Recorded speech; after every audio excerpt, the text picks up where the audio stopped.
Hello friends, Gayatri క్రియేషన్కు స్వాగతం. గాయత్రి క్రియేషన్లో ఈరోజు మనం క్యారెట్ పీనట్ ఫ్రై ఏ విధంగా తయారు చేయాలో చూద్దామండి. ముందుగా క్యారెట్ను ఈ విధంగా సన్నని ముక్కలుగా తరిగి పెట్టుకోవాలి. ఇప్పుడు ఒక కుక్కర్ను తీసుకొని అందులో ఈ ముక్కలన్నీ వేసేద్దాం.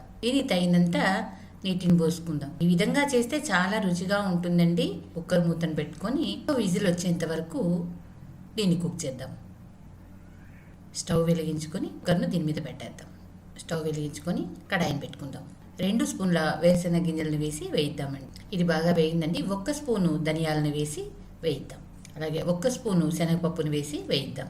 1 స్పూను జీలకర్రను వేద్దాం. 2 స్పూన్ల ఒట్టి కొబ్బరిని వేసి వేయిద్దాం. ఇదంతా మీడియం ఫ్లేమ్ మీద వేయించాలండి, మాడిపోకూడదు. చివరగా 2 స్పూన్ల నూనెను వేసి వేయిద్దాం. తెల్ల నూనెలైనా పర్వాలేదు, నల్ల నూనెలైనా పర్వాలేదండి. ఇవన్నీ బాగా చల్లారిన తర్వాత మనం మిక్సీ పట్టుకుందాం. బాగా చల్లండి. నేను ఒక చిన్న మిక్సీ జార్ను తీసుకున్నాను. మనం వేయించి పెట్టుకున్నటువన్నీ ఇందులో వేసేద్దాం. 1 స్పూను కారాన్ని వేస్తున్నాను. రుచి తగినంత ఉప్పును వేసి దీన్ని బరకగా మిక్సీ పట్టుకొని వద్దామండి. స్టవ్ వెలిగించుకొని మనం వేయించుకున్నటువంటి కడాయినే పెట్టుకుందాం. 2 స్పూన్ల నూనెను వేసుకుందాం. తిరువాత గింజలను వేసుకుందాం. తిరువాత గింజలు చిటపట్టమంటున్నాయండి.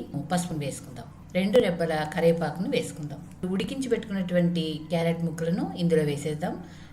నీళ్ళేం లేదండి, నీళ్లు ఉంటే వంచేసి వేసుకోండి. ఇప్పుడు తర్వాత క్యారెట్ ముక్కలు బాగా కలిసేటట్టు వేయిద్దామండి. మిక్సీ పట్టుకున్నటువంటి ఈ పొడిని ఇందులో వేద్దామండి. తగినంత వేసుకుందాం, మిగిలినా కూడా వేరే కూరకు పనికొస్తుంది. ఇంతేనండి, క్యారెట్ పల్లీల ఫ్రై తయారైపోయింది. ముందుగా మీకో మాట, నా ఛానల్లోని కథలు మరియు వంటలు మీకు నచ్చినట్టయితే ఓ లైక్ చేయండి. మీ బంధువులకు, స్నేహితులకు, తెలిసిన వాళ్లకు షేర్ చేయండి. మరిన్ని టేస్టీ వంటల కోసం, మరిన్ని మంచి మంచి కథల కోసం గాయత్రి క్రియేషన్ సబ్స్క్రైబ్ చేసుకోండి. ఇప్పుడు స్టవ్ ఆఫ్ చేసేసి కొత్తిమీరని వేసుకుందాం. దీన్నంతా బాగా కలిపేసి ఇంకా సర్వింగ్ బౌల్లోకి తీసుకోవడమేనండి. ఈ క్యారెట్ పల్లీల ఫ్రైని మీరు తయారు చేసి మీకు ఎలా కుదిరిందో నాకు కామెంట్స్ రూపంలో తెలపండి. Thank you for watching.